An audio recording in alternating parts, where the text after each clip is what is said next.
So I welcome you all to Africa Digital Innovation Summit Sideline Talent Event at Kepler.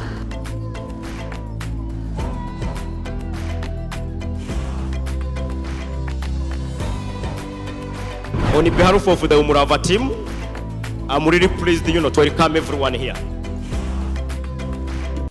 Hello, I guess ladies first, the only lady. My name is Denise Unyana. I'm very, very happy to be here. I really love the youth. And I'm from Right Seat.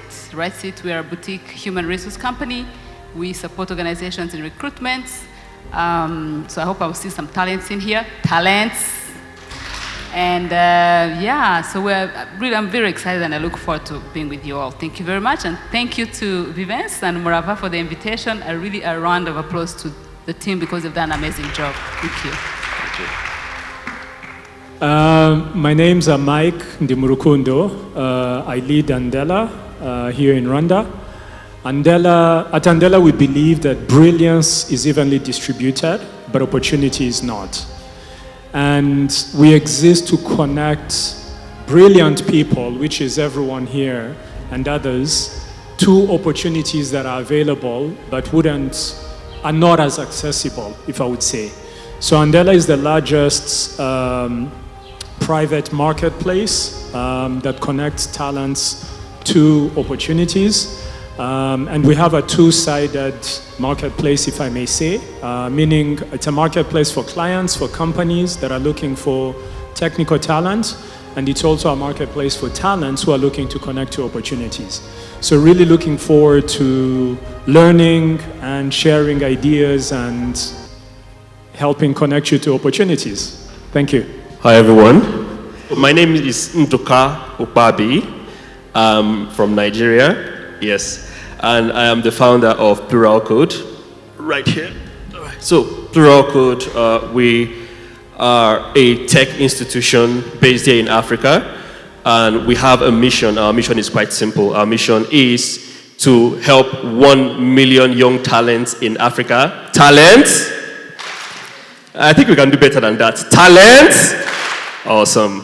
So our mission is to help 1 million young talents in Africa transition into tech by teaching them various skills that they need to actually get started and also helping to connect them to opportunities across Africa. So Plural Code was started in 2021. And over the last few years, we've been able to graduate and connect as much as 5,000 people across Africa, in Nigeria, here in Rwanda, in Uganda, and Kenya as well.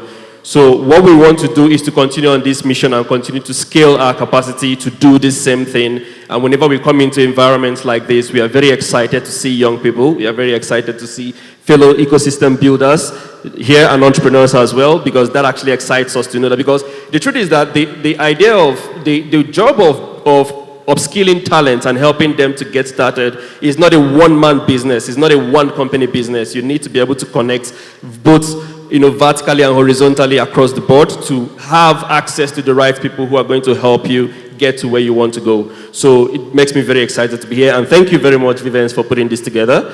I'm very happy to, I saw you for the first time, we did found that series together some months ago, right? But I'm seeing you for the first time today. So thank you very much. Thank you. Good afternoon, everyone. My name is Kevin Simmons. And I want to take a moment to tell you that I'm really, really excited and enthusiastic to be here. I'll tell you briefly what I do and why it's important for everyone in this room. So I wear two hats. I am a general partner at a firm called Lofty Inc. Capital. We are a venture capital firm. We're one of the oldest, and I would like to say, well, we are the most active across the African continent. And what does that mean? That means that my company, we invest in companies that build businesses, build technology businesses. And we've been doing that for some time. And we're very, very proud to have done, to invested very early when the dreams were just in rooms like this, in companies like Andela, very at the beginning, companies like Flutterwave, companies that today on the African continent are worth well over $1 billion. And here's why I'm here. It's because I want to connect the dots for you. Because if you're sitting in this room and you don't know what I'm about to tell you, this is what should get you really excited coming out of school. So of the 160 companies that we invest in and we own across the continent, we own small pieces, the number one challenge that they have is they can't find enough talent to build their businesses. So I spend most of my time as a venture capitalist trying to find good people at all levels, from developers, engineers, and everything else, to supply the companies that are going to take over the world. That's the second hat I wear.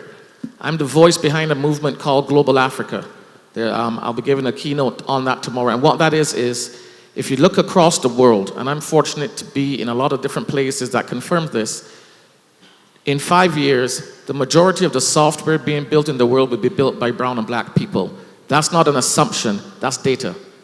Okay, and so I really wanted to tell you that you're on the cusp of a really amazing opportunity. And we can't do enough, and we can't do it fast enough to get you guys connected to where you need to find both the jobs, but to change the world. And that's what my business is as a VC. So thanks for the time, and then, okay, over to you. Thank you. Thank you so much. So my name is Ivan Kesta, and I work for Tech Experts. I am the site manager, and basically what we do, we are an IT outsourcing company. So we started off in 2021 with 53 engineers, and at this point in time we have grown up to 600. Our roadmap by the year end is to get to 800. As a global company, which we are currently on the mandate to grow our company portfolio to 15,000 companies. So I'm really excited to be here and to be able to speak about what we will be looking forward to having in talent. Talent. All right, thank you. Talents. So I think, thanks for, the introductions. And the best part, we have, we are not having the same people in terms of the sectors and the specializations.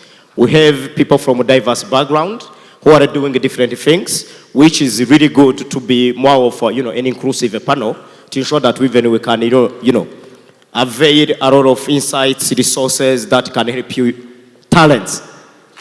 So let me start with Denise, and I'm starting with something I'm passionate about. Many young people struggle to find job opportunities. Am I right? And some of them now struggle to find job opportunities that are aligned with their passion or something they like. That means most of the times you are somewhere, you don't know where you are going, as Marika has been saying. And I want, Denise to share more with us about different hints, more advice on how someone who is in need of a job opportunity and they are not finding what they are passionate about, how do they navigate through their career paths and they end up finding fulfilling work opportunities? Thank you. Great, wow, what a question. It's gonna be interesting. So Malik just said that,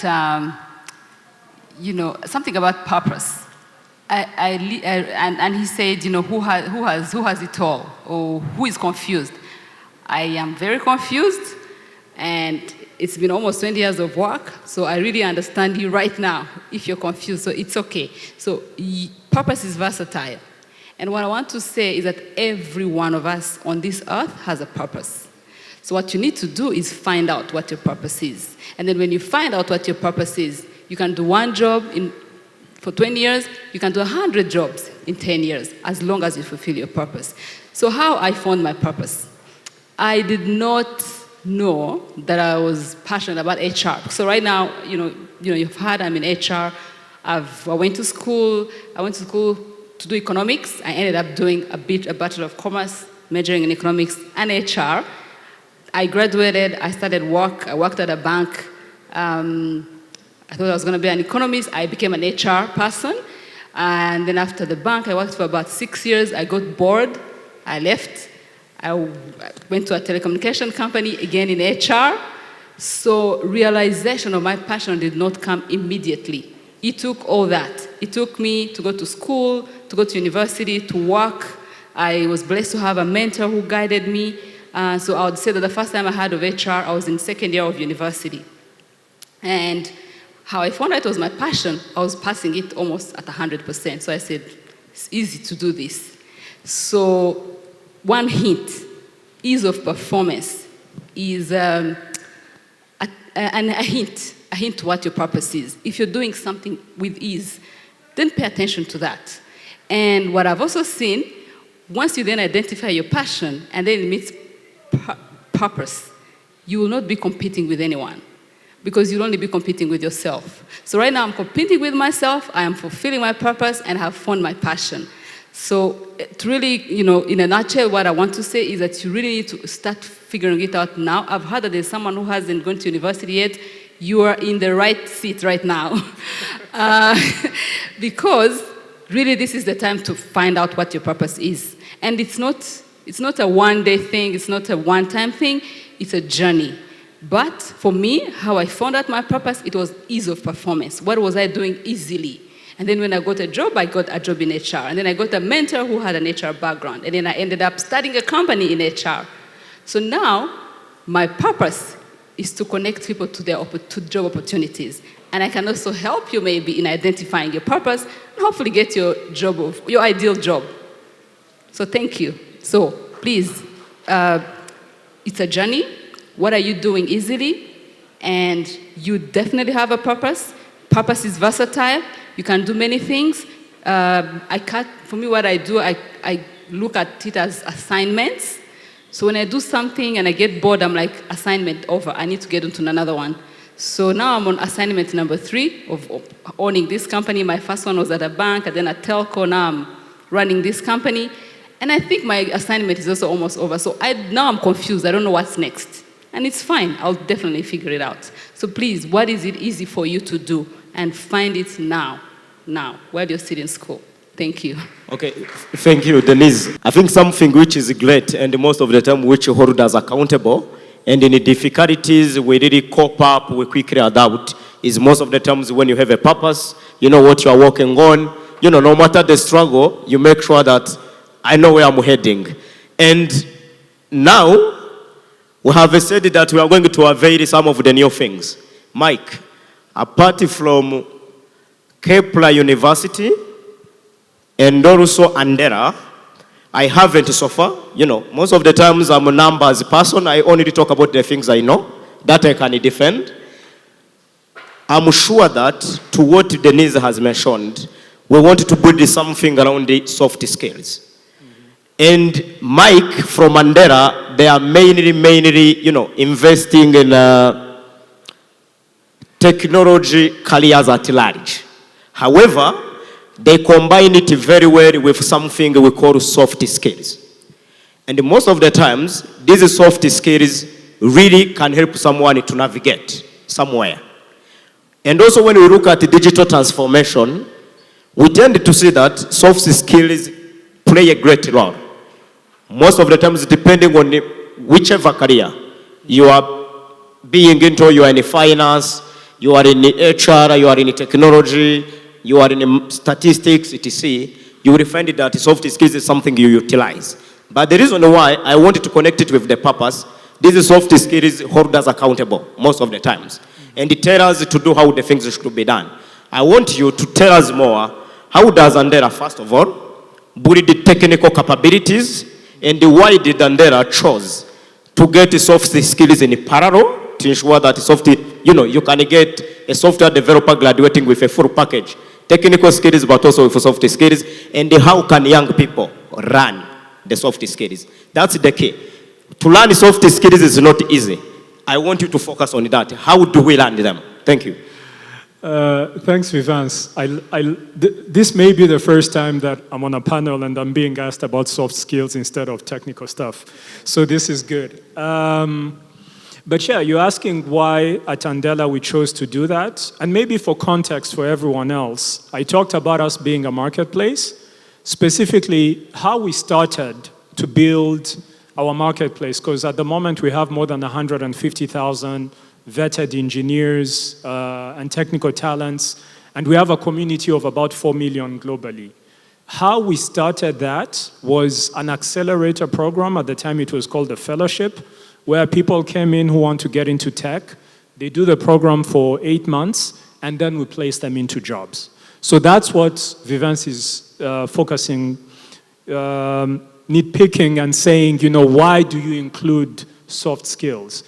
And Andela is going to turn 10 this year. And when we started, everyone was just focusing on technical skills. But when you just focus on technical skills, you realize quickly that there's a huge gap. Because it doesn't matter how well you write a programming language, how well you build an application. If you cannot communicate what you're building, you're doing it in vain, right? You can imagine, Vivens is talking about the platform, Umurava, what they do, and all these things. How you're able to connect 800 people to jobs is being able to approach them, is being able to do this, to talk to them, and all those things. So we realized quickly that it's impossible to deliver successfully without soft skills. So I don't like calling them soft skills, I call them power skills. Because whenever our clients drop our talents, no one is following, no one clapped.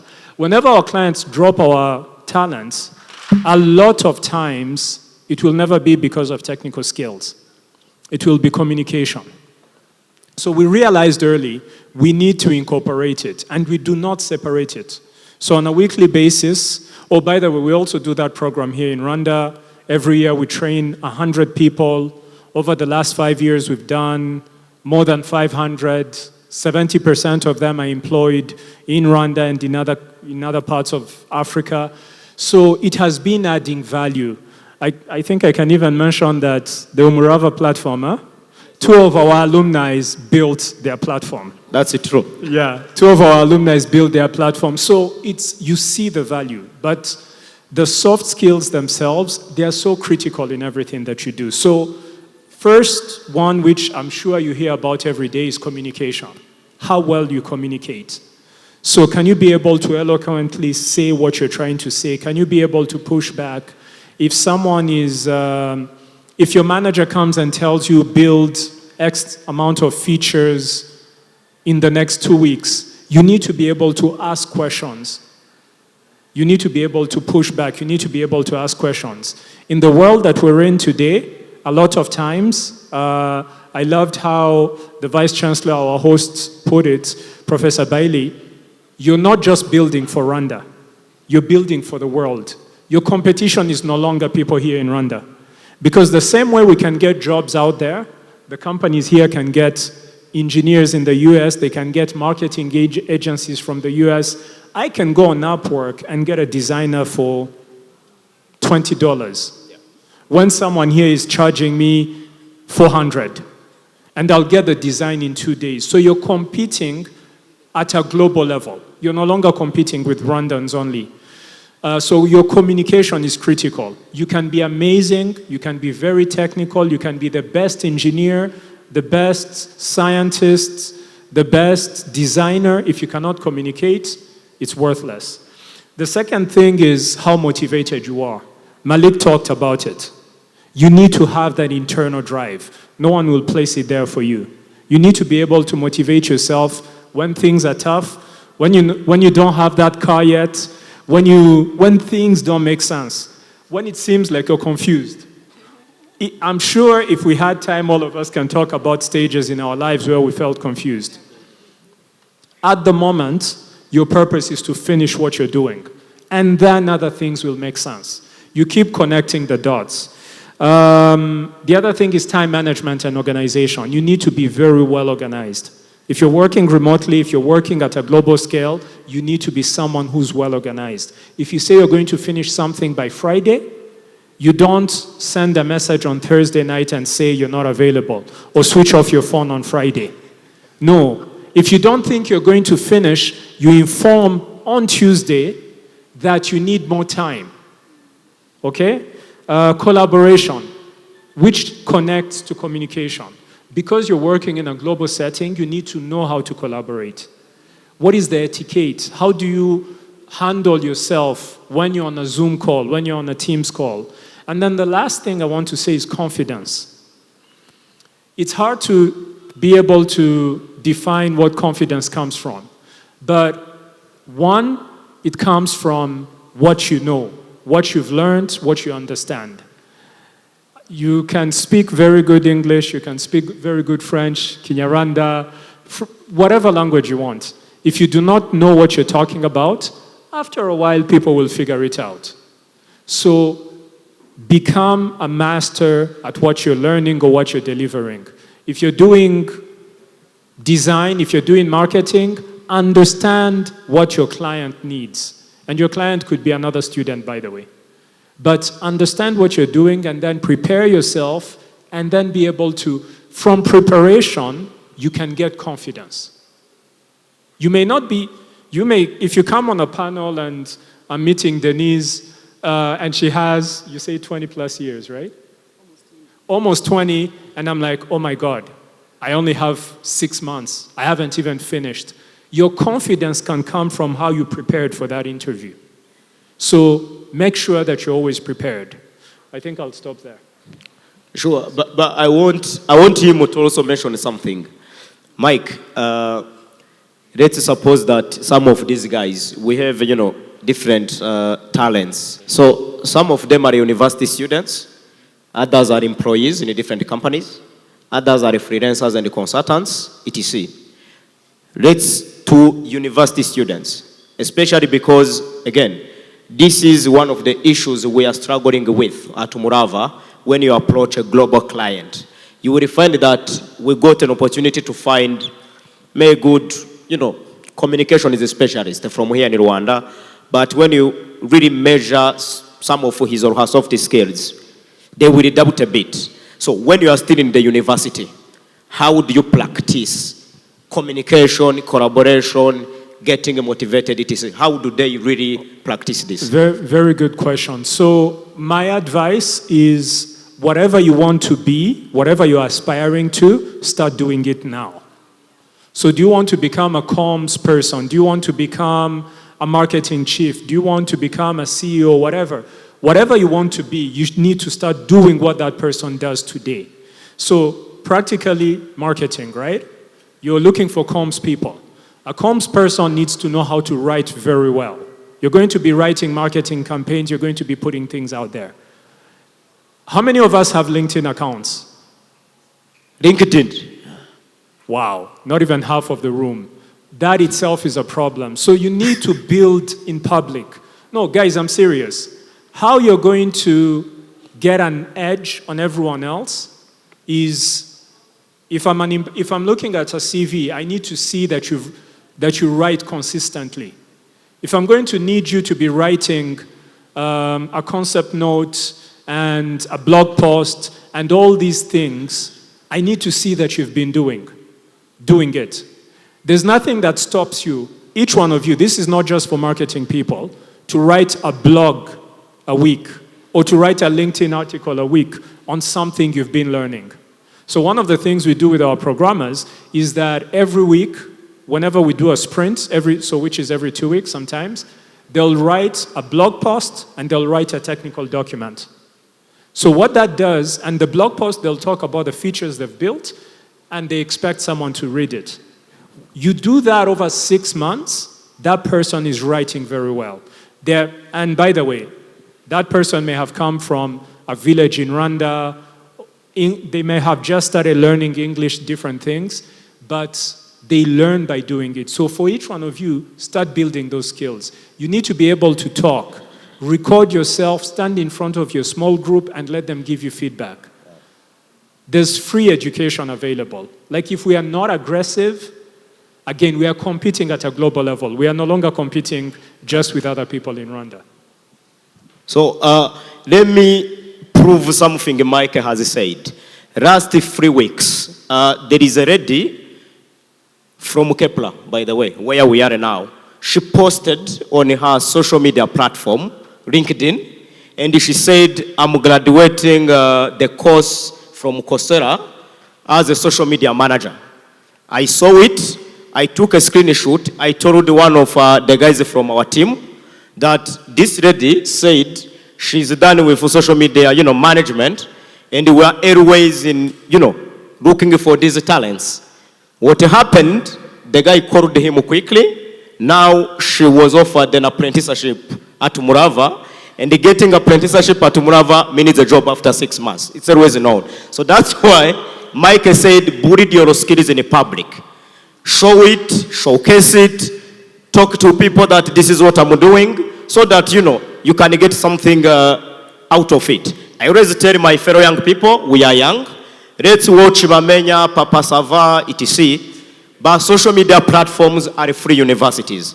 Now you can acquire any skill wherever even you want. So that's something I wanted to prove to what Mike said. And I said, these guys are sharing practical things. They are not theory. They are all possible. Let's go to my brother there from Proracode. We have many university students in the room. And most of the times, our curriculum is outdated to the current job market. Many skills are being, developed, and I always wanted to make this practically. Every company is becoming a technology company.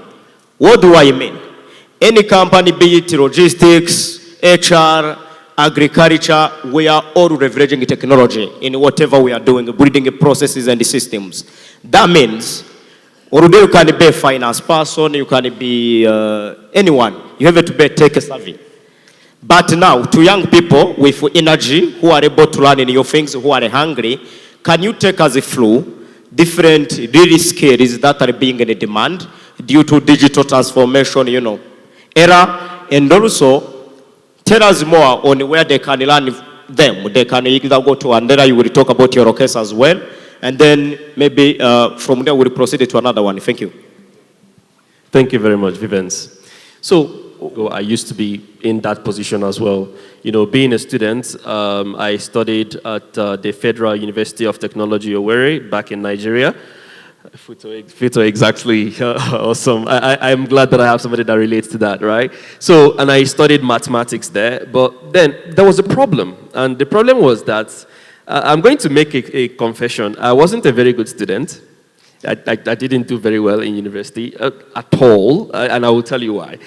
And the trouble that I had was that coming into school, the very first obstacle that I faced was that I wasn't excited by what I was learning, right? It's not that mathematics itself is fundamentally a very exciting subject for a techie like myself, right? But then I wasn't excited by how it was being taught. You had trainers or lecturers. This is not an indictment of every institution, by the way, but you had lecturers who would simply walk into class, pick up the marker, write on the board for 3 hours, and then exit the class. And then you're stuck sitting there wondering, what on earth is going on, right? And one day, I was in my 300 level. By then, I was already a software engineer for 2 years, which I learned right before getting into school. I had this experience while I was in class, and the lecturer had come in to do their usual routine, writing on the board, not even talking to anybody, and I looked around at my friends in class, and I saw everybody jostling for the front seat, because everybody wanted to see exactly what is being written on the board, because the lecturer's writing was quite poor, and everybody wanted to be right there at the front seat to copy everything that was going on. And I was asking myself, what is really going on here? Why do I have young people like myself who paid to be here? They are not being talked to, they are not being communicated with, and for some reason they are still acting as though their life depended on that thing that is written on that board. At that point I realized that, I can't be a good student moving forward because this is just not for me. And I got deeper. Of course, I was already a software engineer, but then I got deeper into getting into tech, learning more tech skills. I expanded myself, like Mike here talked about soft skills. I tried to acquire as many of them as possible. One of the things that I tried to learn was I realized that, I know exactly why I'm telling you this, and I'm going to tie this to the answer to that question. And I realized that I didn't want to be the person, I'm an introvert by the way, but I didn't want to be the person who just sits in a dark corner in front of a laptop for the rest of his career. I didn't want to be that person. So I had to go and learn a whole bunch of skills, from digital marketing to sales, to understanding how to communicate, to understanding a whole lot of things. Data analytics, I learned everything. So, and the reason why I did all that was that I was looking at a future where I could use my primary skill, which is being a software engineer, to create a company or to build something around a mission that I had. And for some reason, every single time I thought about building a product or building a company, I was always orbiting around the education space. It was always about education for me. But then, again, I realized that I had to be a poor student. I'm not recommending this, by the way, please. I'm not. But I realized that at that point that I had to be somewhat of a poor student in order to dedicate a little bit more of my time into building what would make me actually successful, or building what would get me very far in my career. So I looked at it that way. I didn't, like I said before, I didn't do so well. I graduated with a second class lower. Again, not a recommendation, please. So before you go and say that Nduka from Nigeria came and said that you should no longer be a good student and should have poor grades. Please don't do that. But again, I realized what was there for me. But again, it was more about seeing how I can create my own path and not allowing what was being taught in the school at that moment, and not allowing the curriculum, and not allowing the poor teaching habits, or whatever you call it, to stand in the way of what I wanted to achieve, right? So I created that for myself. I went in to learn. I took courses online. I went to Coursera. I went to Udemy. I went to YouTube. I learned from all the Indian professors that you would have on YouTube. I'm sure that whenever you go and Google Java trainings, you would see all of them, right? And so fortunately, when I graduated from FUTO in 2018, I was able to move from Owerri to Lagos, and a year later, I started what became Plural Code today, right? I hired my first team about 2 years after I graduated from school, about a team of 5 people. Today, there are 70 of us in the company, the team, and we are training as many people as possible. We are graduating thousands of people every single year. Again, if you look at the story that I have just told you right now about my own experience, one thing it points at is this: that if you really, really want to make this thing your career, if you really, really want to be part of this digital transformation that we are talking about, right now it is estimated that Africa's the size of Africa's digital economy is about $115 billion, and I think by 2050, it is estimated to have grown to about $700 billion plus. That's about more than a 6 times growth. So the question is, how are you positioning yourself to be a part of that? How are you positioning yourself to have a share of that economy? So if you're a student and you are here today, don't say it is because the curriculum of the institution is not allowing me to learn the skills that I need to learn. And don't say because maybe I am stumped by the fact that I have to do a whole lot of assessments and a whole lot of tests and a whole lot of notes and everything. You have to find a way to at least create a parallel education for yourself. Something that by the time you are don't wait, and I think this is another mistake that a lot of people make. Don't wait until you are a graduate before you can start considering the choices you want to make for your career and start diving into it. I think Mike said something about that, right? So don't wait until that moment. Now, there is a lot of paths that you can take as somebody who wants to get into tech or somebody who wants to explore the path of digital transformation. Usually, the very popular one is being a software engineer. But then, running a company like Plural Code, one of the things that we get all the time, by the way, we do get hundreds of people reaching out to us to make inquiries every single day. And a running theme, and I'm sure this is something that a lot of you relate to as well, is people say, I want to be a techie, but I don't want to have to write code in order to get into tech. It seems like coding has become something very intimidating all of a sudden. I don't know why, but it's always been, right? Yeah, but then people are now saying that I want to get into tech, but I don't really want to write code. And so we've created a whole lot of training programs and a whole lot of courses, which exist everywhere else as well. It's not just, I'm not using this as an opportunity to just sell Plural Code, right? Now, you can decide that maybe you are more of a creative person, right? You have an eye for design, for aesthetics. You have an eye for what constitutes a good product. You might want to go into the area of product designing. I'm sure, how many of you here are familiar with product design? Please, show of hands. Product design. Product design. Oh, that's a very small number of people. Okay, so an assessment for you by the time you leave here. Please, take some time and do some research in these programs that I'm going to be mentioning. Product design, you can put them down so that you have some time to make that research or inquiry for yourself. And this is going to help you very much.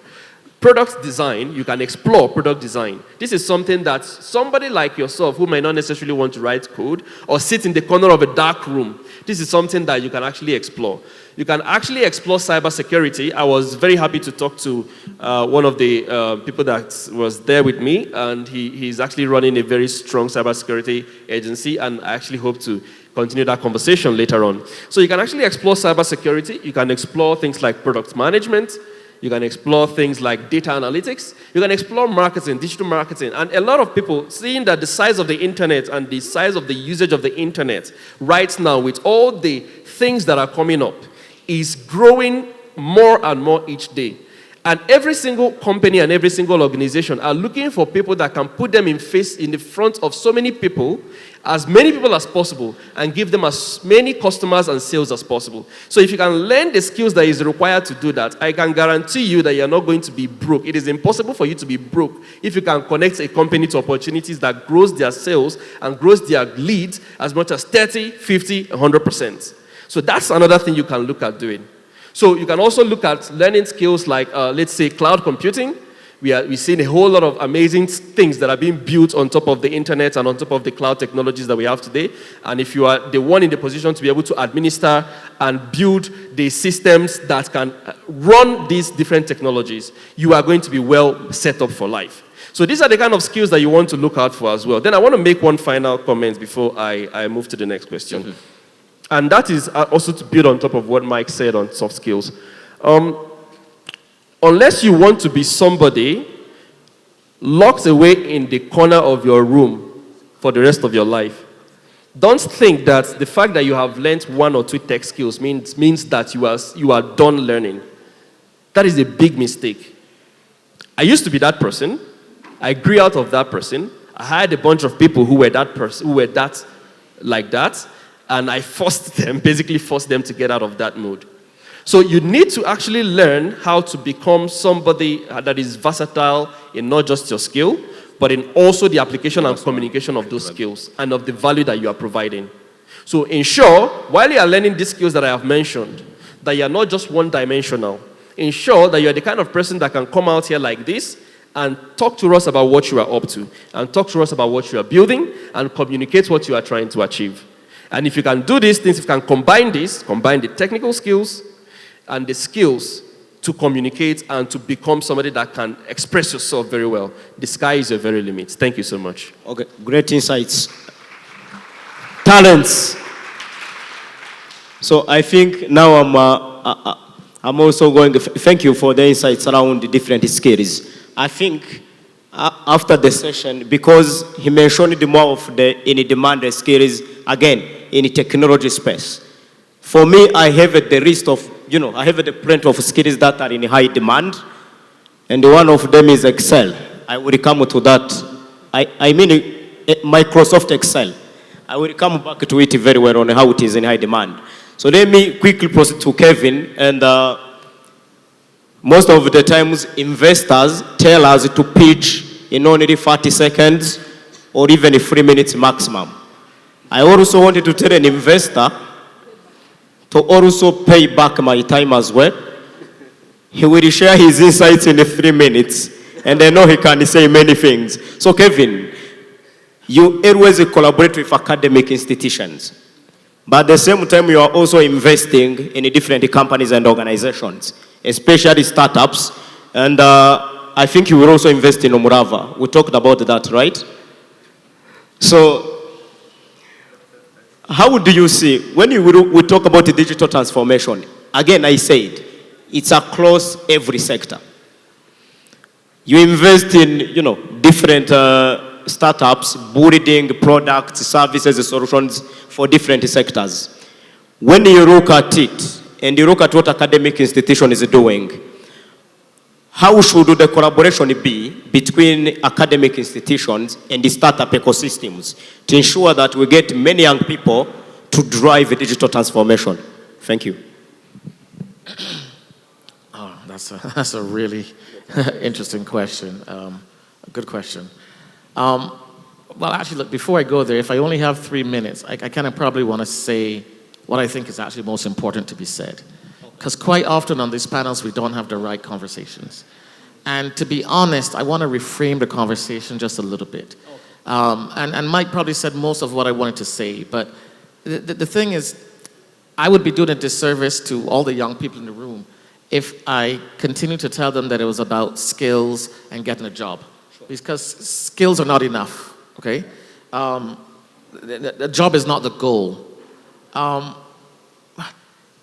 If I, sat here and I told you that it was, I would have set you up for failure, and you would go into the global marketplace and you would fail. Let me tell you kind of what I believe it takes to make it, and this is what we look for in the companies we invest in, because we don't invest in companies, we invest in people. And if there's something, to bring it back to your question, that academia and startups can do, and I don't use the word startups, we use companies. They're young companies, mature companies, doesn't matter. It is really having the workforce understand what will make them successful. And it's not the skill. And I'll use my own self as an example because I didn't know that, a lot like my brother here. There were things that I learned way too late to have the outcomes that I wanted.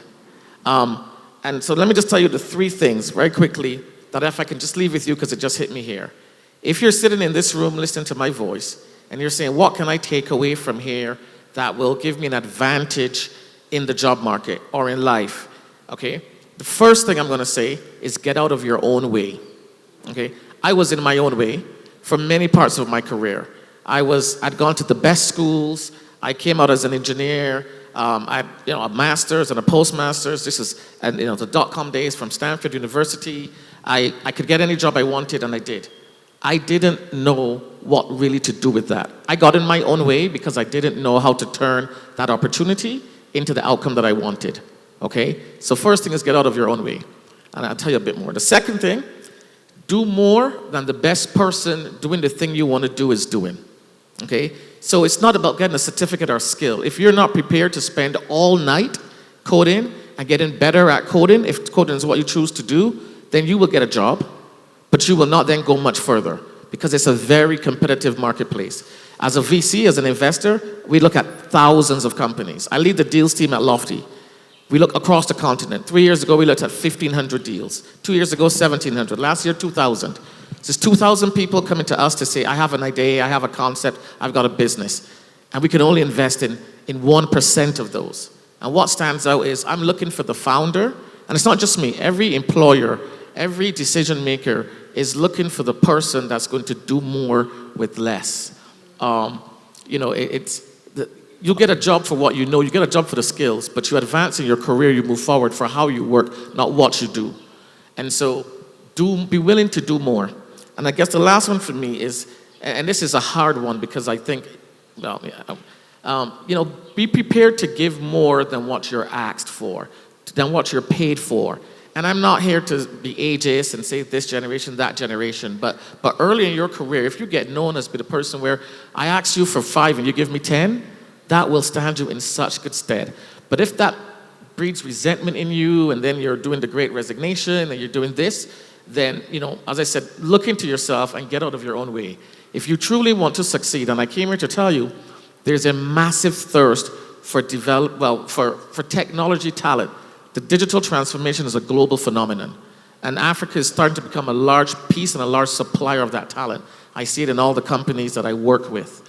So you have a big opportunity. So take your skills that you're getting here, add these things, be prepared to do more, work harder, and get out of your own way. And I believe if we can work with academia to send that message, Vivens, if we as investors and we as startups can communicate to academia that it's not just what you're learning in the classroom, but it's how you're learning it, and we can help reset the expectation, the narrative, you will find that the people here are going to excel, they're going to get better opportunity, because when my companies go to hire a developer for a project, they do reference checks, they do referrals.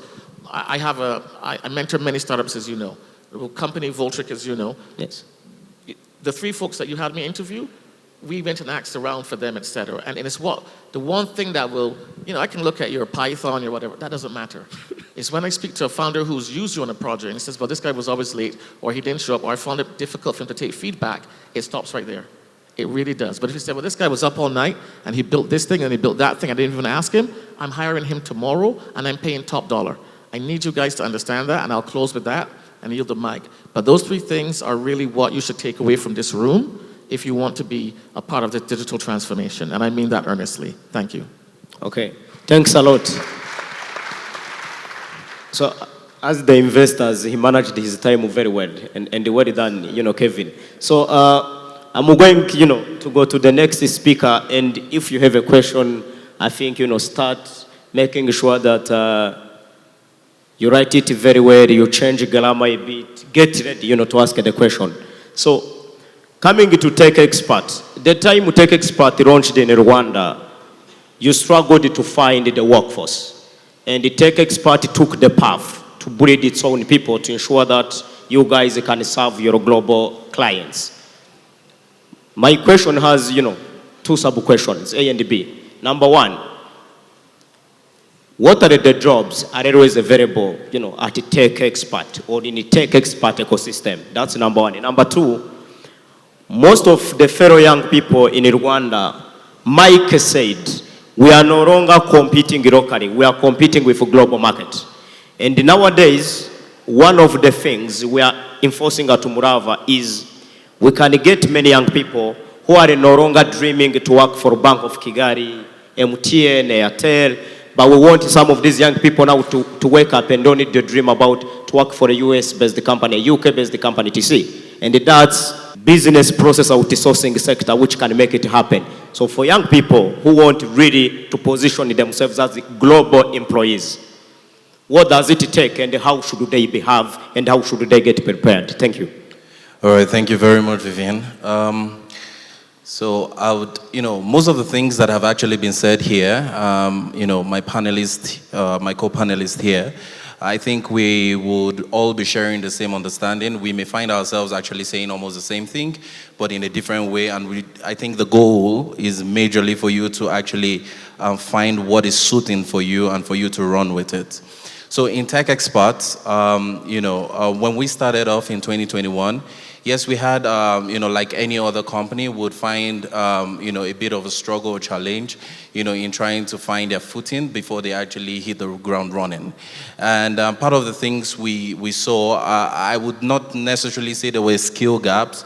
I think it was more about readiness issues, right? Readiness challenges, because we still ended up hiring the whole of the first 53 engineers we had in 2021. We still hired them all locally, right? So it was more about the fact that the people, we spent more time in interviewing, spent more time in trying to find the exact kind of match of talents that we were looking for. All right, so if I would actually say, what are the kind of jobs that that are open or that is open to for you for Tech Experts? So we have technical support engineering role, right? So when I talk about technical support engineering, I'm not referring to you utilizing your having wires, having the screwdrivers and all of that. I think sometimes it's very cliche for people to actually think that an engineer, can ladies become an engineer? I didn't study mechanical engineering, I didn't do anything about engineering. No, none of that. So basically, as a technical support engineer, what you do, we are professionals who actually provide technical support for our clients. So you help support the clients in resolving and troubleshooting their issues, right? And in turn, the client gets to appreciate you for the support, and that's turns back into the relevance of the company.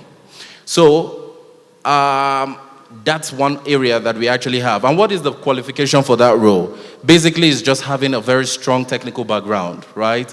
So, be it from computer science, becoming even if you're a programmer or if you a graphics editor or whatever it is, as long as you have a technical background, you understand technology, you understand what it is, because we eventually would have to train you on the specific client's need that you would have to be supporting eventually.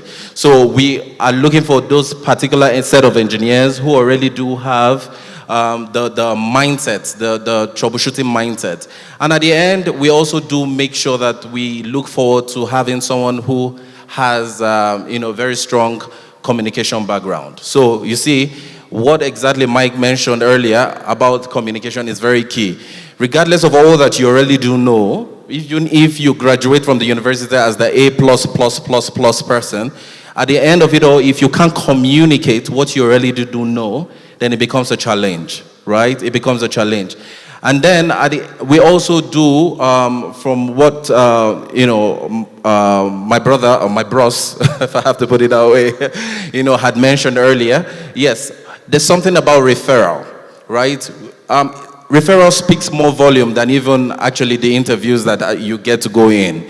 So this means that everything that you're currently doing, it needs to, people have to be able to speak out for you.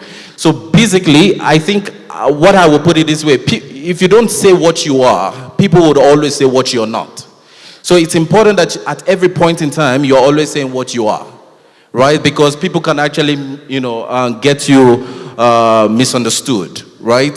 So that way, you are actually putting your best foot forward. And then you really do not know when your colleague, Anita, or maybe Valens or Vivien's is actually speaking and says, I have somebody who actually has this. Okay, look at the example you just gave right now. You gave an example of somebody who posted her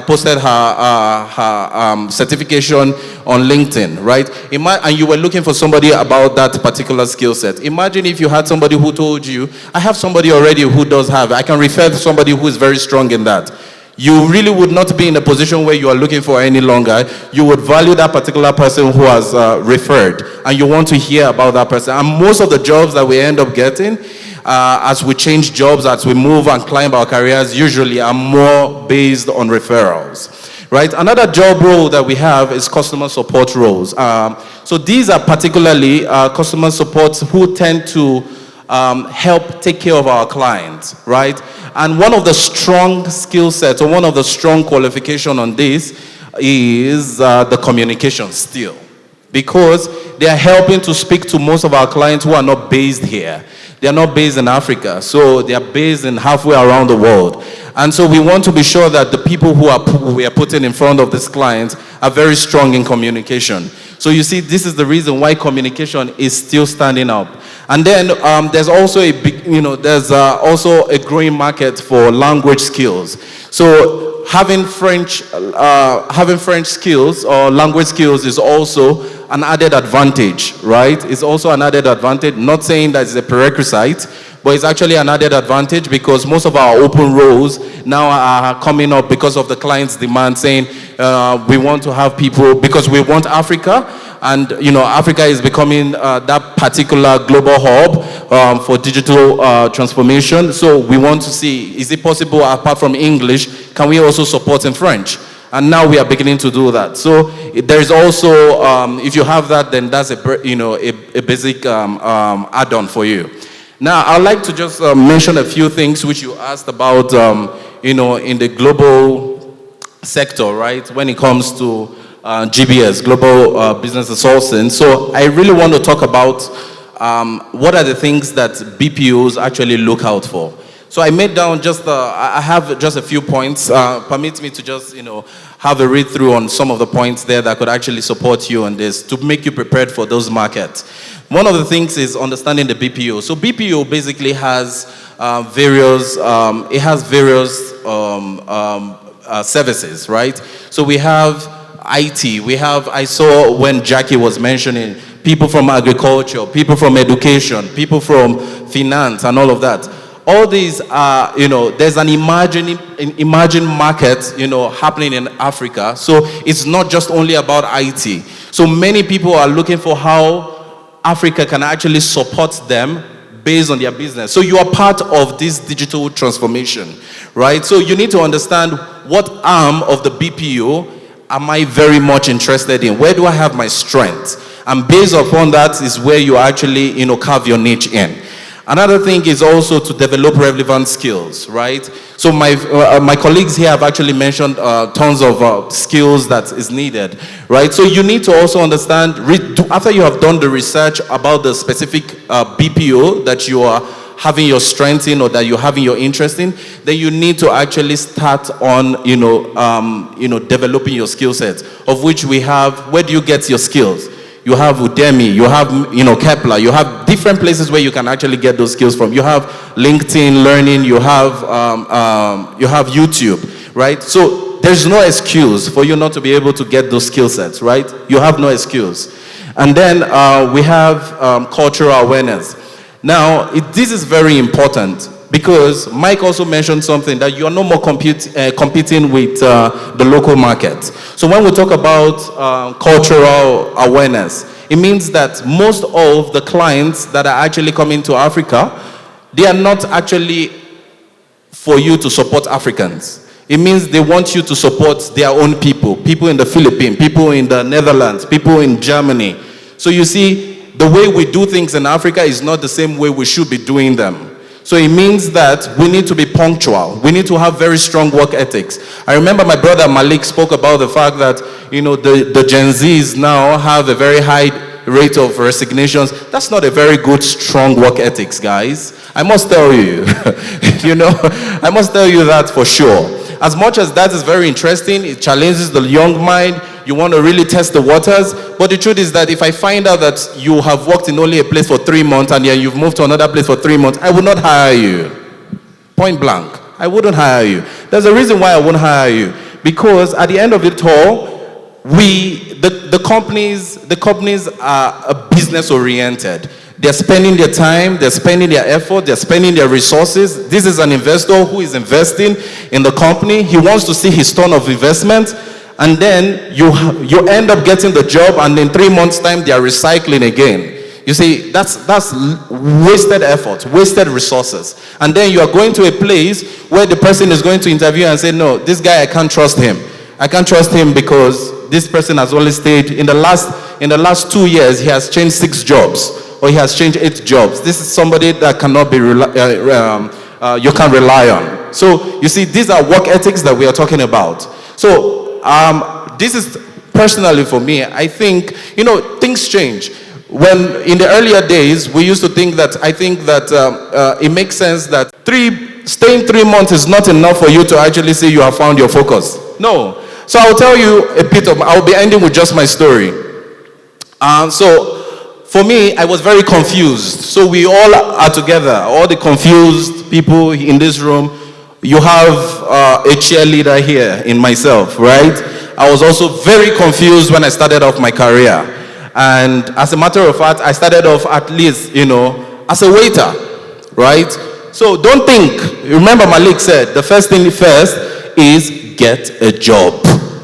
Get a job. I started out first as a waiter. Of course, you won't see that in my LinkedIn because we want to push all our LinkedIn profiles and make sure we put out what is the best for us there. But I'm giving you this for free. I started up as a waiter, and when I was done with that, I thought it was time for me to actually get more skills. I got more skills. I graduated as in physics. So I studied physics, and then I came out. Of course, the jobs were not waiting for you. The next minute, I went to learn graphics engineering. So I became a graphics editor and a videographer.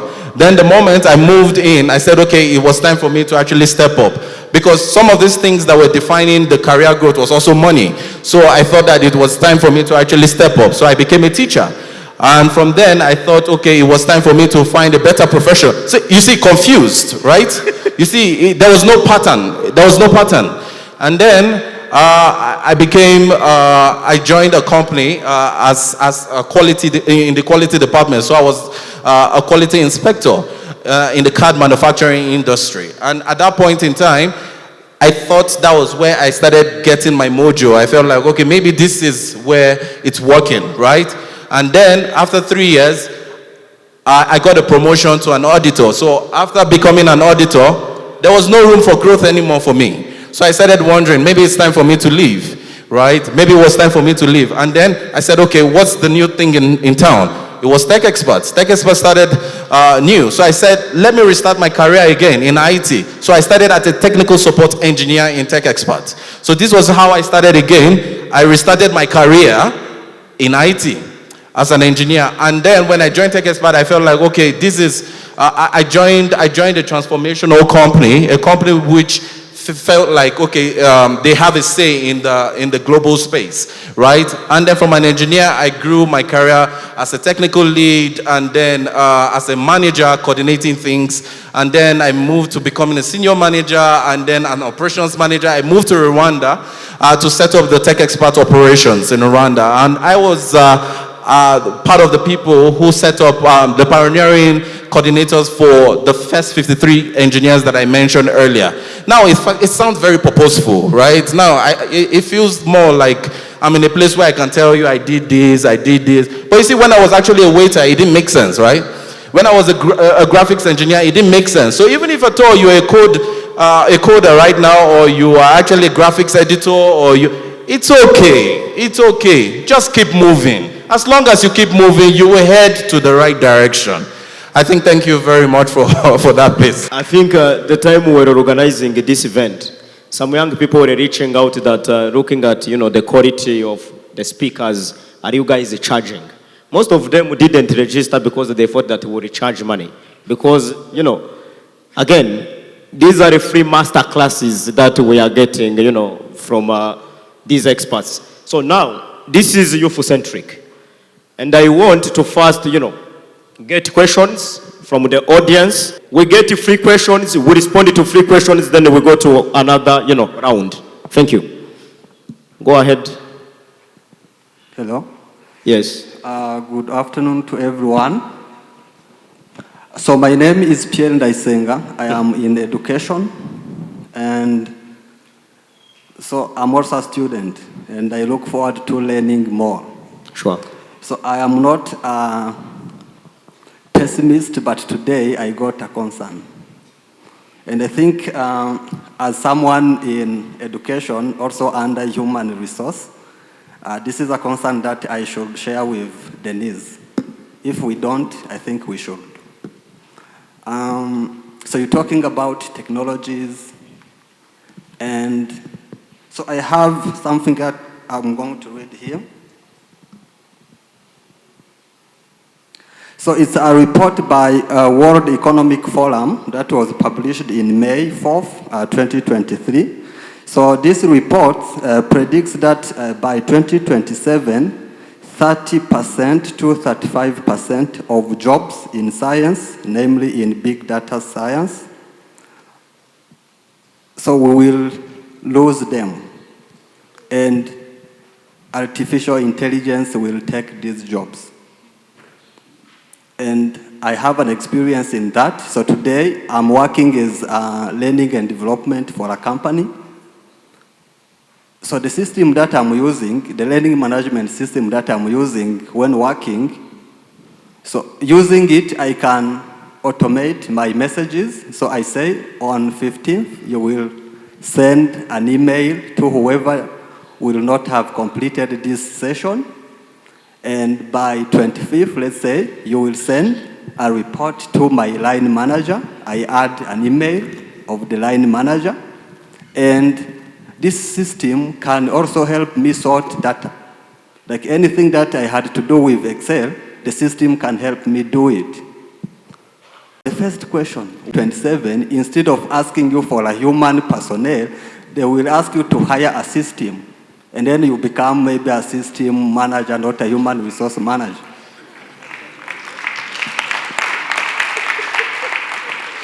So I want you to tell, so we are talking about digital transformation, but again, how good do we have to go about it so that we do not lose the human part?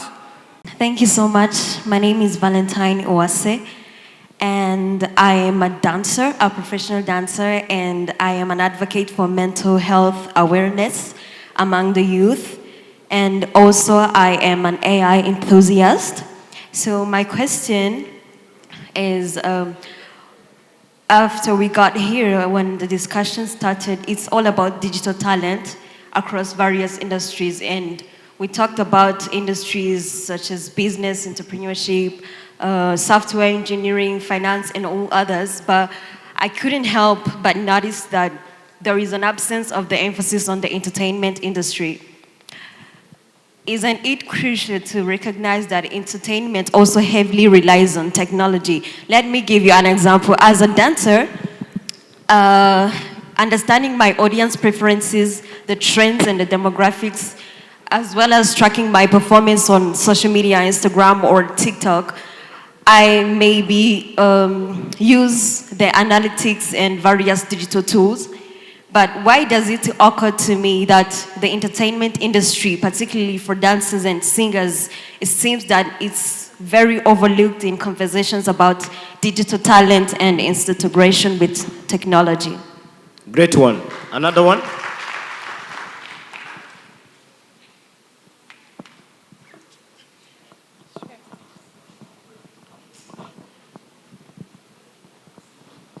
Thank you. My name is Gilles Gatete. I'm a student at African Leadership University. I'm doing my bachelor's in software engineering. My question goes to any of panelists. You have been saying about professional skills, soft skills, and technical skills, and you said that everyone is open to get that from anywhere as they are all open. So this is very personal experience I had when I applied from one of the company where one of our panelists work from. When they rejected my application because I don't have my degree, university degree yet.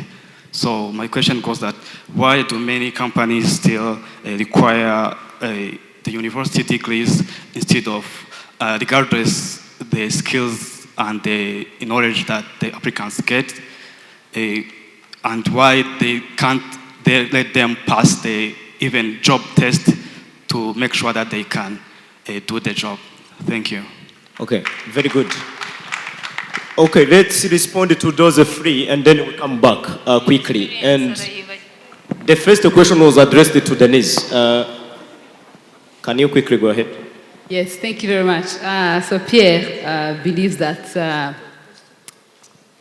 Pierre Daisenga, who said that, statistics say that systems will overtake humans.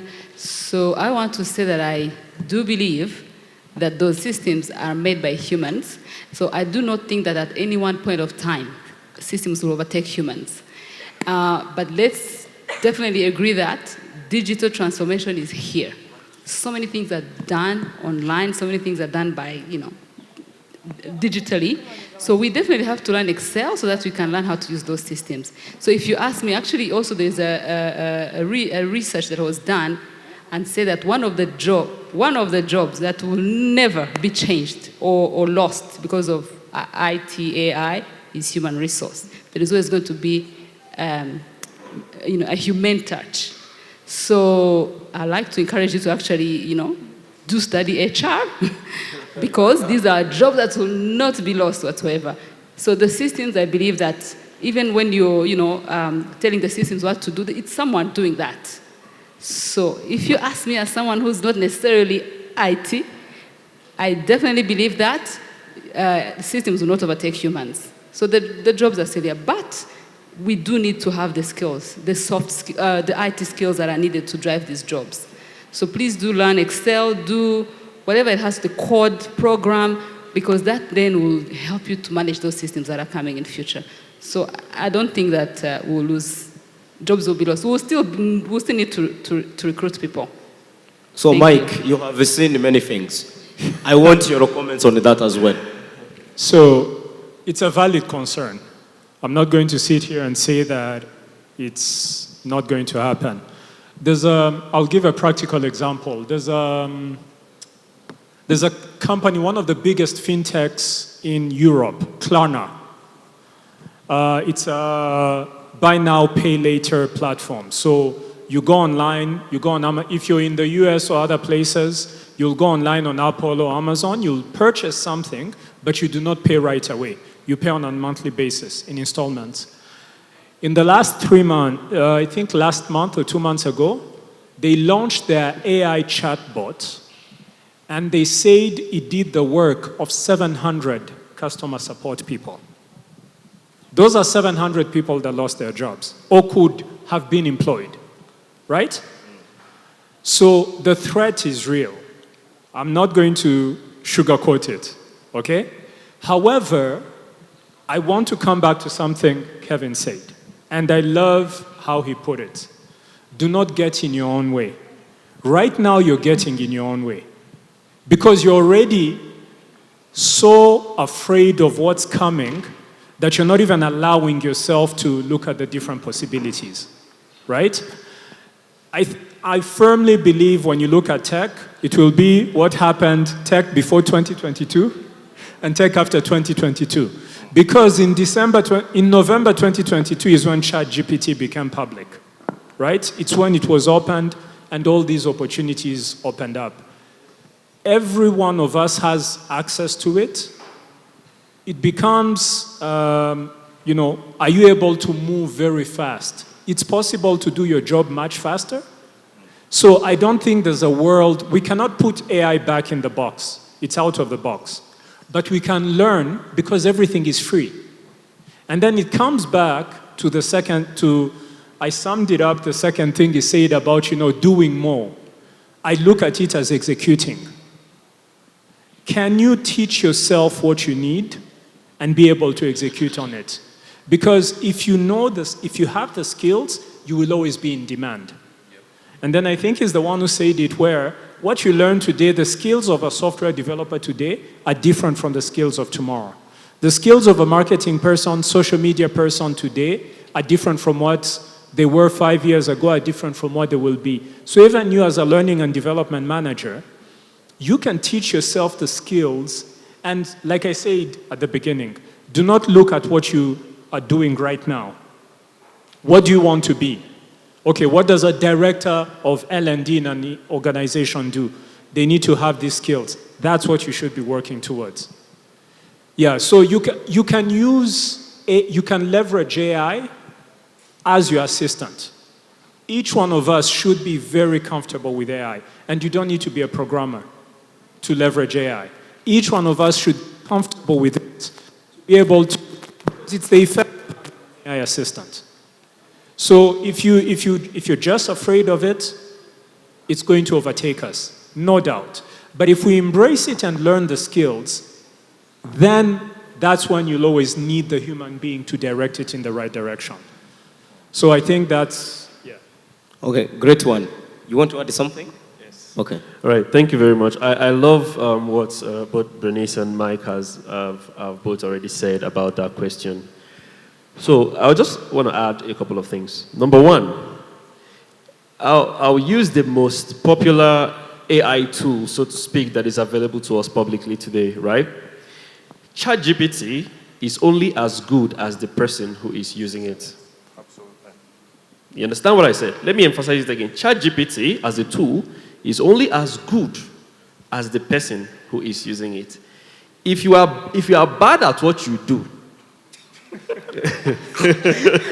to enhance your badness, ChatGPT will magnify your badness, right?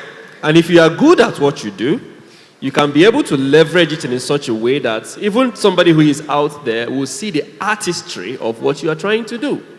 Now, the reason why I had to highlight that is this. Over the course of the last 100 years, the technology that we as humans are capable of have continued to accelerate. The rates of technological development that we've had across different industries have continued to accelerate. But here's one of the funny things, right?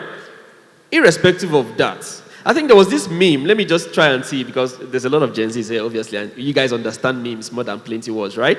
So there's this meme that circulates around the internet, and these are like two pictures stacked on top of one another, right? The picture on the top shows a man in a helicopter holding a camera. If you're familiar with that meme, by the time I'm finished, you can raise your hand. And the picture on the ground is a picture of a drone.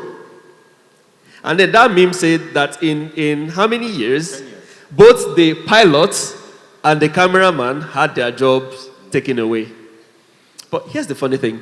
That drone did not fly itself. That drone did not deploy itself on a mission. That drone does not support and maintain itself. If it breaks down, somebody has to fix it, right? Now, taking this back to where I want to go and of doing tasks, right? But then, as you said, Gen Z, we're quite good at just giving up, right? We're quite good at wanting the thrills of the new job, the new project. And I've seen myself do that, right? I've started in human resource, project management, communication. Right now I'm in PR, right? And I just want a word of inspiration, encouragement to stay on the track to become an expert, because I don't want to be anybody else. Like, I don't want to be just someone else, because what I want, someone else wants, right? You wanted to respond to the question of Valentine and, yes, investor rule. Yeah, because we could definitely have a very long conversation around the future of work and AI, and we'll all have different opinions because it's evolving so quickly. So I'll rest that for now, and I share your anxiety, and I'm probably closer to Mike than my bros. But I wanted to, I think the young lady, the dancer, asked a question about entertainment, and hopefully my answer might encourage you. So first, when we speak about digital tech, I mean, maybe we're lazy and we always refer to the few same examples. But this digital transformation is happening across every sector. We look at every sector. So there's technology coming into food, there's technology into agriculture, into health, into entertainment. And between you and I, entertainment is one of the leading and is one of the fastest developing spaces for technology. I've worked with companies in the last 3 years, song platforms in the UK. There's a company in Canada. I mentor a group called Techstars out of Toronto. And it's tech that does choreography for music videos. So you don't even have a choreographer anymore. And it does, all types of things. So there's a lot of technology.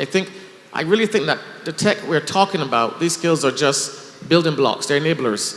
So whether you're coding or developing or engineering or doing data analysis for a financial services solution or problem, a bank or for a transportation company or for an entertainment company, entertainment now is, they're streaming, there are different types of platforms.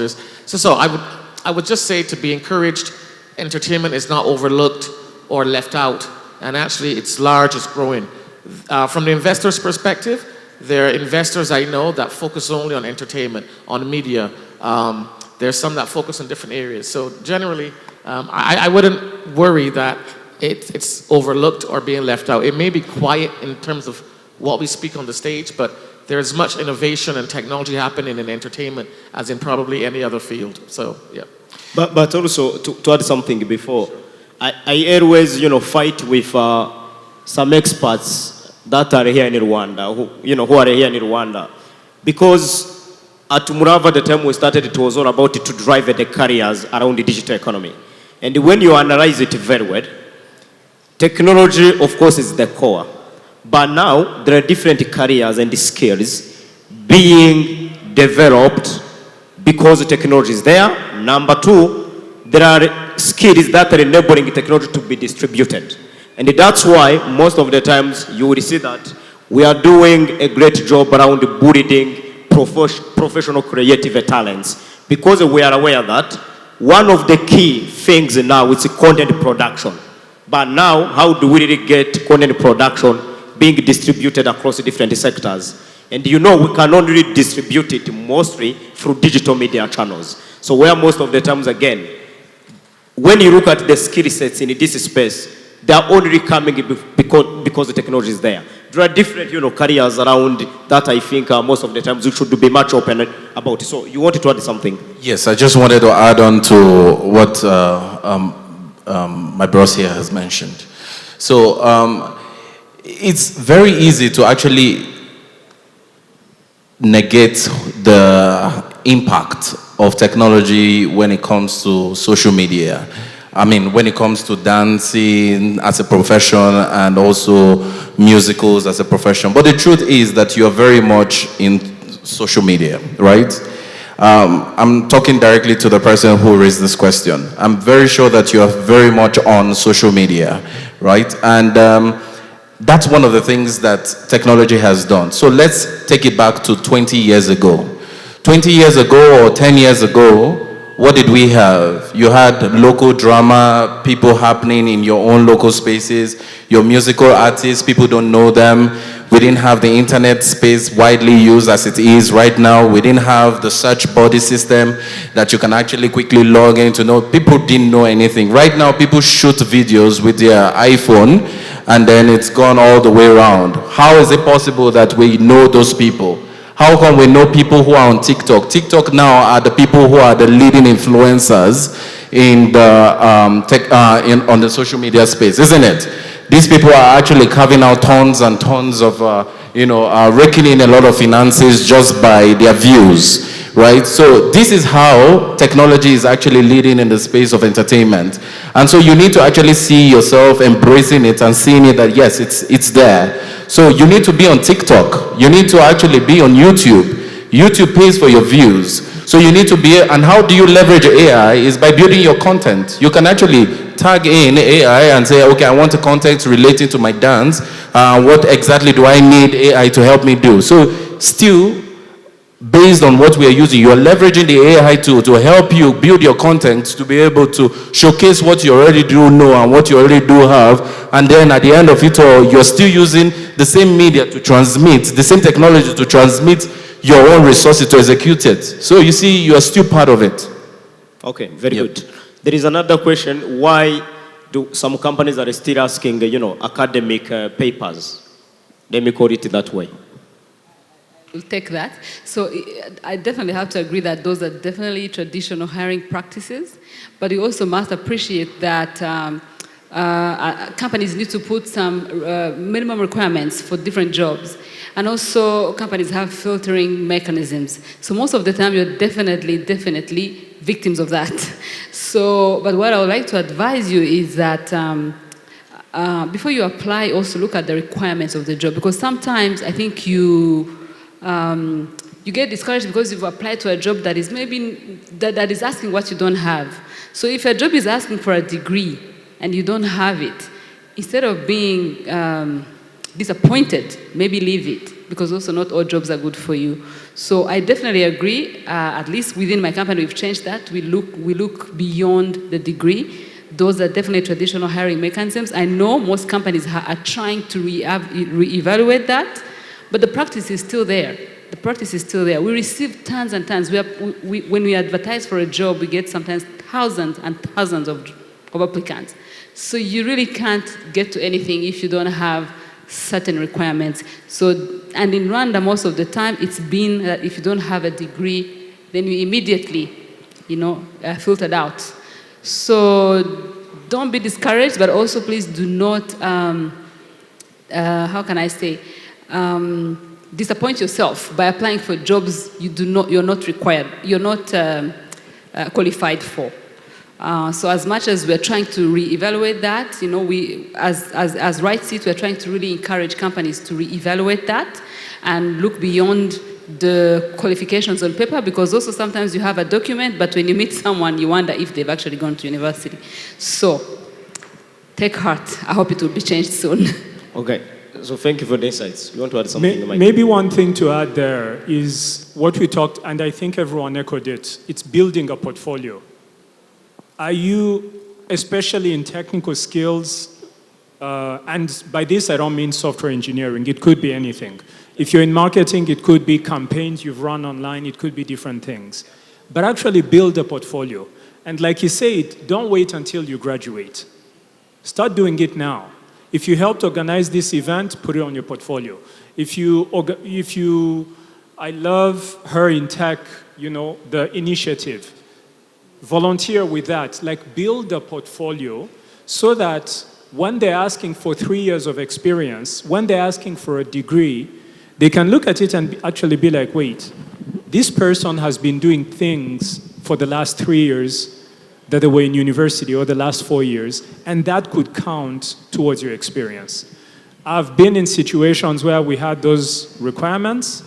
Thankfully at Andela we don't do that, but I've been in organizations where we had those requirements and we put the requirements on the side because we realized this person had concrete experience. So sometimes you'll be rejected, yes, but if you again, coming back to what Kevin said, if you demonstrate that you have grit and you can execute and you're someone who gets things done, a lot of times the hiring manager will want that person on their team.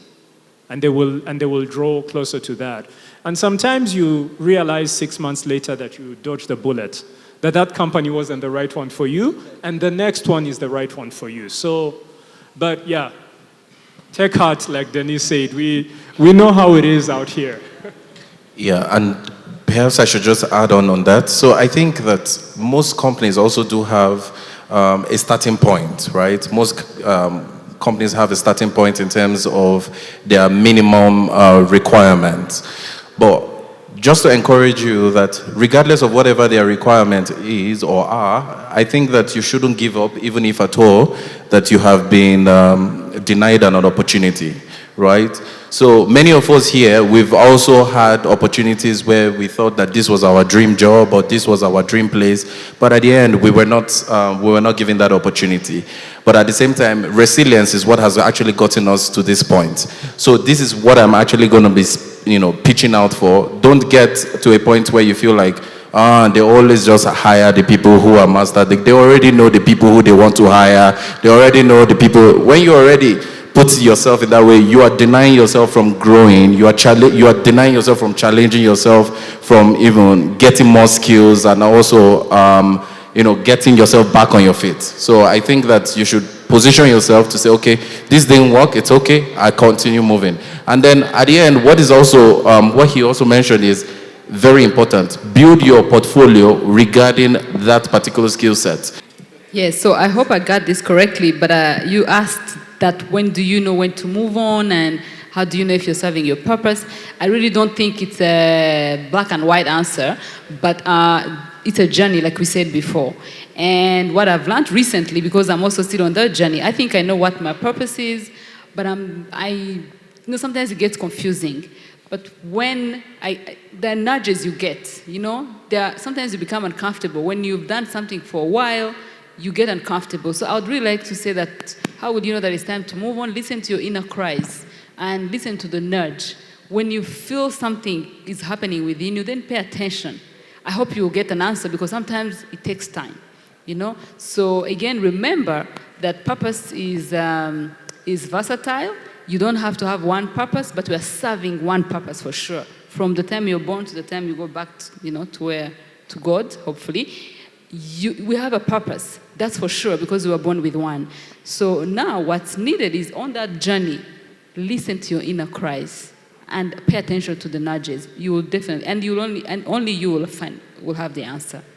And that's where most of the times we are in need of mentors, and people to coach us. So, whom did you address your question to?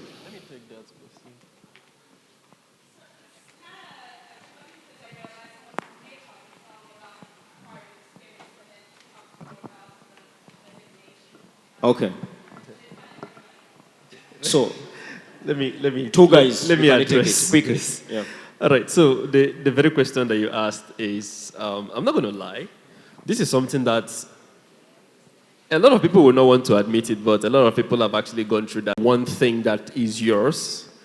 I was in that position at some point as well. But here's the first thing I would say is this: if you are trying everything and find your purpose, or try everything until you find the one thing that you want to stick to. But I've always not been a fan of that advice.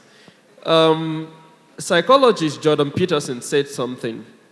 He said that if you don't know where to start, or if you don't know how to start, or where you are going, pick somewhere and start from there. Right? If you don't know precisely, because this is it, and again, I think I want to make this a very serious conversation, because a lot of us here are actually in this stage of your life where you are questioning yourself and asking yourself, what exactly is it that I want to do for the rest of my career? Or what is that one thing that I want to do for the rest of my life? And the reason why you are trying so many different things is because you are trying to identify the one thing. But the problem is that it's not by spreading yourself too thin that you discover what your thing is. It is by picking one thing and going deep into that thing. And then you discover that there is a way that thing that you are doing can change the life of people. And And the fact that I need another. Okay. And the fact that I don't think I can work with this. All right. So, like I said, it is about picking one thing and going deep into that thing until you realize how that thing is changing people's lives. And the fact that you can change people's lives with the thing that you are doing is what gives you purpose. Let me just be clear about something. Purpose has nothing to do with you. You know, we get so selfish when we try to define our purpose. It has nothing to do with you. Your purpose is the value that you are bringing to other people. How are you influencing and impacting other people? And there is almost nothing of what in this life that you can do. And if you do it well enough, cannot find a way to positively impact people's lives. At this very start of the Africa Digital Innovation Summit, I was present at the Lagos State edition that was done back in Nigeria. I actually spoke there. And one of the people that came up to speak, her name was Mrs. Juliet Obi. She is the founder of Kidpreneur. What is Kidpreneur? Kidpreneur is an organization that brings together a bunch of children with talent and exceptional talent and abilities. Some of them who are even like 5 years old, 10 years old, 11 years old, to teach them how to become entrepreneurs at that young age. And so what's the impact that has been made there is phenomenal, because now you see children that are in their early teens creating companies, selling products, traveling the world, speaking, and inspiring other people as well. But that was not something that she did in a week or two or in a month or two. That was something that she started, she stuck with it. People told her that that idea was silly. She tried to teach it in several institutions. She got her job threatened that she had to walk away at some point because they did not agree with her. And then she eventually ended up setting up her own institution to do the same thing. Now she's affecting hundreds of lives of young children. So you can see that it is not the fact that she jumped from one thing to another. It is the fact that she stuck with one thing, saw through the difficult parts of it, and then got to the point where she now realizes that there is value in this for other people, not just for myself, but for other people. And that is what gives you that purpose that you're looking for. Okay. Are you done? Yes. You have any... Yeah, just to summarize the point. You mentioned something about expertise. The truth is that expertise is not learned under 2 months or 3 months, right? So for you to be an expert in something, it means that you must have been doing it consistently. So you have the answer to yourself, right? So basically, for me to be an expert, many of us who are here to speak, now we speak very intelligently. Trust me, 20 years ago, we didn't have all of this knowledge, right? We probably started navigating our way, learning all the, we fell at some point, we took the learnings, we carved our way, got everything, got ourselves back up, moved on. Now we're in a position where we are able to encourage people and also give out these words of knowledge and advices. So my point basically is that you can't get that if it is just 3 months. I don't think I will be seated in a panel to be speaking to liking minds and very intelligent people if I had just had only 3 months of experience. Does it make sense? Yeah, so I think you just need to sometimes it doesn't make sense to you at that point in time, but you are also learning patience. Right? It's patience. And patience is also a skill that is not also mentioned, right? You are learning patience while you are there. You are understanding the ropes. You are seeing how you are navigating left from right.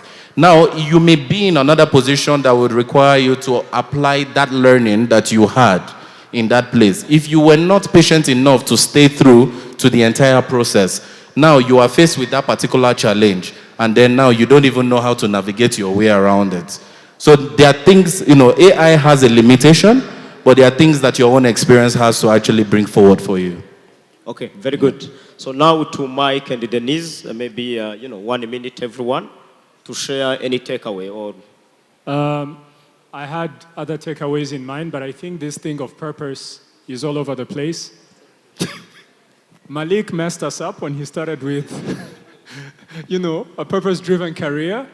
The truth is, all of us had no idea what our purpose was at this stage in your lives. I think it's safe to say. Yes. So, very simply, make sure you're a person who's reliable. If you commit to something, Start it and finish it.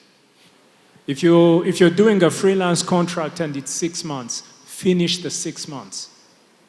If you sign up for a job and it's a 1-year contract, finish that 1-year contract.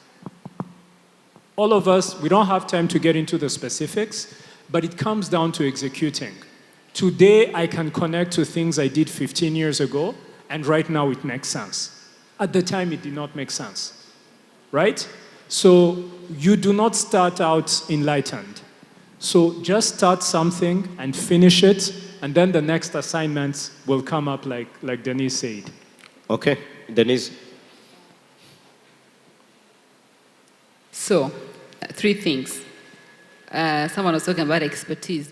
It's very important that you have one thing or two, a few things that you can excel at. If you really can do that, you will then win somehow. And then persistence is very key because this journey is challenging. You're going to face challenges. If you think you have problems right now, you do not. Adulting is a trap. So persistence is very key. And another thing, stay positive, really. Stay positive and know that opportunities are plenty and you're most welcome to share because there's definitely a share for everyone in the market. So excel at something, persistence, and be positive. Thank you. Very good. And we'll call this the end of our panel session. And if you get questions, I'm here to correct them. If you want to meet some of these guys personally, I will link up with you so that I can also do the connection. We get the group picture, as the panelist. And I'm rating some of now my colleagues, Arnold and Sandrine, now to continue. And I think we will make it very short so that we can finish everything we planned. Thank you.